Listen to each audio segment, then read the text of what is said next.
Recent గా పవన్ కళ్యాణ్ గారికి కర్ణాటకలో శ్రీకృష్ణదేవరాయలకు సంబంధించిన ఒక బిరుదు ఇచ్చారు. అంటే పవన్ కళ్యాణ్ గారిని ఒక పక్క ట్రోల్ చేస్తున్నారు, అతని సినిమాలను కూడా ఆడనివ్వకుండా అక్కడ పోస్టర్లు చంపడం, హరిహర వీరమల్లు ఇవన్నీ కూడా జరిగాయి. అలాగే ఇంకొకటి, పవన్ కళ్యాణ్ గారు నాన్నగారు గతంలో హేతువాదని, అతను దీపం వెలిగించుకుంటే సిగరెట్ తాగేవాడని ఇలాంటివన్నీ చెప్పి రీసెంట్గానేమో మా నాన్నగారు అసలు దైవభక్తి ఎక్కువ, డైలీ శ్రీకృష్ణ పారాయణం చదివేవారు, ఇట్లా ఇవన్నీ కూడా చెప్తా ఉన్నారు.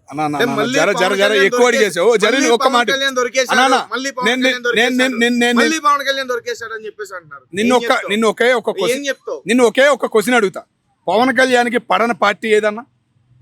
పడని పార్టీ ఏది? పవన్ కళ్యాణ్ గారికి పడని పార్టీ ఏది? కాంగ్రెస్ పార్టీ. కర్ణాటకలో ఏది వెళ్తుంది? ఏది వెళ్తుంది? కాంగ్రెస్ పార్టీ. మరి అక్కడ మరి ఎందుకు జరుగుతుంది ఈ రాజకీయం? పవన్ కళ్యాణ్ గారు సైలెంట్ గా ఎందుకు ఉంటున్నారు? ఒకప్పుడు తిట్టే ఆయన, కాంగ్రెస్ పార్టీని తిట్టే ఆయన మరి అక్కడ ఎందుకు జంతువులను తీసుకొస్తున్నాడు? ఏనుగులను తీసుకొచ్చాడు, తిరుపతి చిత్తూరు సమస్య తీర్చాడు, ఇప్పుడు ఒక బహుమతి తీసుకుంటున్నాడు. ఇనానా ఆడ ఓజీ సినిమా ఆపపోయినా కూడా, ఆపేస్తే కూడా దాని గురించి కూడా స్పందించలేదు. ఏంది ఇదంతా? రాజకీయం నేర్చుకుంటున్నాడు అన్న పవన్ కళ్యాణ్ గారు. నువ్వు తెలుసుకోవాలి ముందు. ఒత్తులు పెట్టుకోవడం కాదు ఇది, రాజకీయం. కాంగ్రెస్ పార్టీ వాళ్ళకే ఒక రాజకీయం పాఠం అనేది మా కూటమి ప్రభుత్వం ఈ రోజు నేర్పుతుంది. ఓకేనా? కర్ణాటక గవర్నమెంట్ కి ఒక పాఠాన్ని నేర్పుతుంది. వాళ్ళ ఎంత తెలుగు వాళ్ళు పడకపోయినా గానీ కాంగ్రెస్ పార్టీ అనే పార్టీకి అక్కడ కర్ణాటకలో ఒక గుణపాఠం అనేది నేర్పుతుంది కామ్గా. పవన్ కళ్యాణ్ గారు చేస్తున్న పని అది. ఓకే, అడగనా? అంటే పవన్ కళ్యాణ్ గారు పార్టీల కోసం అక్కడ పోయిండంటావా నువ్వు? రాజకీయం నేర్చుకుంటున్నాడు అన్న. అంటే ఇప్పటి వరకు రాజకీయం తెలియదు. రాజకీయం పవన్ కళ్యాణ్ గారు ఒకప్పుడు ఎలక్షన్ల ముందు ఎట్లా తిట్టాడు, ఒక్కొక్కరిని ఎట్లా తిట్టాడు. అరే ఎలక్షన్ లో అయిపోయినా రేపు పదవిలోకి వస్తా, అరే ఏదో చేసేస్తాడు, ఏదేదో చేసేస్తాడని చాలా మంది ఫీల్ అయ్యారు.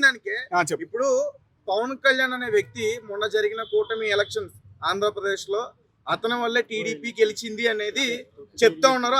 వన్ మ్యాన్ షో అంటూ కూడా చెప్పారు చాలా మంది. అదంతా అబద్ధం. అయితే ఏది రాజకీయ రానప్పుడు అదంతా అబద్ధమే కదా. అబద్ధం ఎట్టా టీడీపీ వల్లే జనసేన ఉంది. అయితే అవును, మరి అది కరెక్టే. టీడీపీ జనసేన తొత్తు పార్టీయా అన్న? ఒక మాట అన్నా, నువ్వు వైసీపీ పరంగా మాట్లాడితే ఆ లెక్కలన్నీ వేరు. ఓకేనా? వైసీపీ అనేది ఒక వ్యతిరేకం వచ్చేసింది. జగన్మోహన్ రెడ్డి గారిని చూసి ఓటేసింది ఎందుకు? వాళ్ళ నాన్నగారు చేసినట్టు. చంద్రబాబు నాయుడు గారు ఓడిపోయినా కానీ హైదరాబాద్ డెవలప్మెంట్ చేశాడు వాళ్ళ నాన్నగారు. గుంటూరు విజయవాడ అంటే ప్రాణం ఇచ్చేది వాళ్ళ నాన్నగారు. అంత చేశాడు. రుణమాఫీలో నువ్వు చూసుకో, లిస్టు తీసుకో, ఒక్క రూపాయి కూడా రుణమాఫీ లేకుండా మాఫీ అయింది గుంటూరు విజయవాడకి. డోక్రాలో రుణాలు తీసుకుంది కూడా వాళ్ళే. చేసింది ఎవడు? వైఎస్ రాజశేఖర రెడ్డి. ఎవరిని గదిచ్చినా చెబుతారు. అట్లాంటి మంచి మనిషి. చెప్పేది చెప్పినాక ఇన్నాక మాట్లాడు. అట్లాంటి మంచి మనిషి కొడుకు కంటిన్యూ చేస్తాడు. ఒక రాజధానికి పెట్టారు. చంద్రబాబు లాంటి పెద్ద ఆయనే, ఏది వ్యతిరేకమైన పెద్ద ఆయనే అమరావతిలో రైతులు ఆయనకి భూమి ఇచ్చారు. ఈయన కూడా తెలుసుకుంటాడు, రాజధాని కంట్రోల్ చేస్తాడులే, కంటిన్యూ చేస్తాడులే అనుకుంటే వచ్చి 3 ముక్కలు ఆటకు మళ్ళీ 3 ముక్కలు అన్నావు.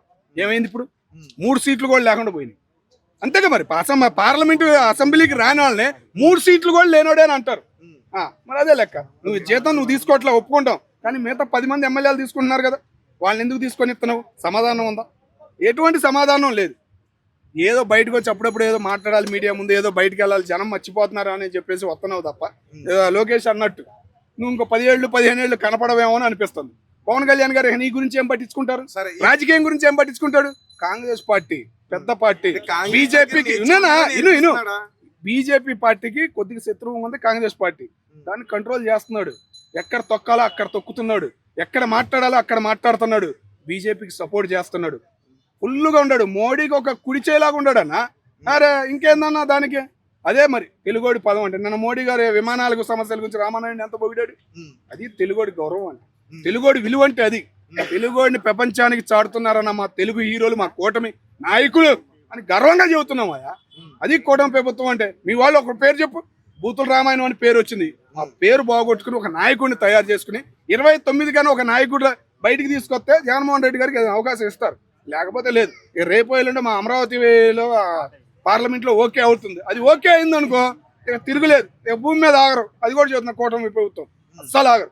ఓకేనా? ముఖ్యంగా ఎంతో మంది ఉన్నారు మేధావులు. నాన్నగారి గురించి ఏం చెప్తావు? హేతు అది ఇప్పుడేమో ఆయన నాన్నగారి గురించి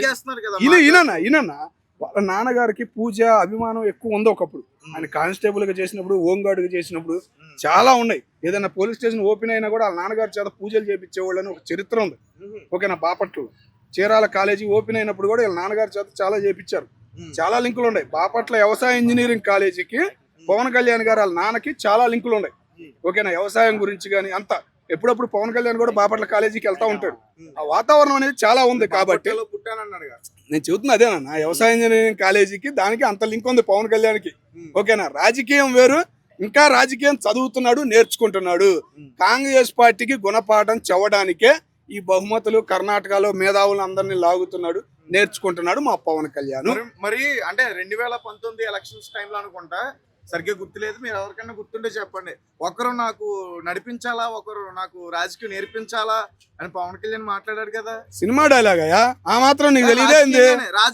అప్పుడు రాజకీయం కాదయ్యా, 10 సంవత్సరాలు సినిమా డైలాగులతో నేర్చుకుని సినిమా డైలాగ్ వదులుతాడయ్యా. ఆ సినిమా డైలాగ్ తీసుకొచ్చి ఇప్పుడు రాజకీయ డైలాగ్ గా చదువుతావు. ఇప్పుడు రాజకీయ నాయకుడు అయ్యాడు, డిప్యూటీ సీఎం అయ్యాడు. అరే ఇనన్నా ఇప్పుడు డిప్యూటీ సీఎం అయ్యాడు, ముఖ్యమంత్రి తర్వాత ముఖ్యమంత్రి అంతా. ఏం మాట్లాడాలి, ఎక్కడ మాట్లాడాలి, తప్పులు పదాలు లేకుండా మాట్లాడుతున్నాడు. అది ఇంకేం కావాలయ్యా? ఏం అబద్ధాలన్నా? నువ్వు అబద్ధాలు అంటానికి ఏముంది నీకు? ఉదాహరణ, ఒక్క ఉదాహరణ పెట్టు. ఇప్పుడు నువ్వు మేము మాట్లాడాను పైన 4 ఉదాహరణలు పెడతాను నా సోషల్ మీడియాలో. నువ్వు పెడతావా? నీకు ఉందిగా సోషల్ మీడియా, నీకు ఉందిగా, నువ్వు పెట్టు, చూస్తాం మేము కూడా, నోరు మూసుకుని కూర్చుంటాం. నువ్వేం పెట్టలేవు కదా, అట్లాంటప్పుడు నువ్వు పవన్ కళ్యాణ్ ఎట్ట అంటావు, మా కోడలు ప్రభుత్వాన్ని ఎట్ట అంటావు? నా తల్లిని దూషించారు టీడీపీ పార్టీ అని చెప్పేసి మరి మాట్లాడిన పవన్ కళ్యాణ్ ఎవరు ఈ రోజు ఎవరితో చేతులు కలిపి అక్కడ ఎవరు రన్ చేస్తున్నారు? రైట్, కరెక్ట్ క్వశ్చన్ అడిగావు. టీడీపీ వాళ్ళు నా తల్లిని దేశించారు అన్నారు. ఓకేనా, ఆ టీడీపీ వాళ్ళు అందరూ ఏడుండారు? ఇచ్చిన వాళ్ళు కదా. అరే ఇనవయా, ఆ టీడీపీ పెద్దలందరూ మేధావులందరూ ఏడుండారు? కాంగ్రెస్ పార్టీలో ఉండారు, వైసీపీలో ఉండారు, బీఆర్ఎస్ లో ఉండారు, టీఆర్ఎస్ లో ఉండారు, తెలంగాణ కాంగ్రెస్ లో ఉండారు. మరి టీడీపీలో ఏడుండారయ్యా? ఆయన వాళ్ళ అమ్మని అన్నోళ్ళు ఎవరైనా టీడీపీలో ఉండారో చూపి, ఇప్పుడు ఒకళ్ళ పేరు చూపి. మరి వాళ్ళందరూ మిగతా పార్టీల్లో ఉండారు కాబట్టి జనసేన పార్టీ పెట్టాడు. మామూలుగా కలిశాడు చంద్రబాబు నాయుడుకి. ఇంకో 15 ఏళ్ళు కూటమి ప్రభుత్వంతోనే కలిసి ఉంటాం మాట్లాడే పనికి మాలిన వాళ్ళకి కూడా వార్నింగ్ ఇచ్చాడు వైజాగ్లో. నీకు తెలుసో తెలియదు అది. నాదన్ల మనోహర్ ఉన్నాడన్న పక్కన, ఒక కుడి చేయి కాదు ఒక తలకాయలు అంటాడు మా పవన్ కళ్యాణ్కి. ఆయన ఉన్నన్నాళ్ళు పవన్ కళ్యాణ్కి ఎటువంటి రాజకీయంలో ఇబ్బంది ఉండదు. అంటే నువ్వేం చెప్తావు అంటే ఫైనల్ గా పవన్ కళ్యాణ్ రాజకీయ రంగులు మార్చడు, ఊసరవెల్లి టైప్ కాదు. ఒప్పుకుంటా, కాదు ఆ పాట ఈ పాఠాలు మార్చడం కాదు, గట్టిగా కొడితే ఎట్టా దెబ్బ తగలాలి అనేది నేర్చుకుంటున్నాడు. చంద్రబాబు నాయుడు గారు 40 ఏళ్ల చరిత్రను చదువుతున్నాడు. నీకు ఓపెన్ గా చెప్పాలంటే. Okay right.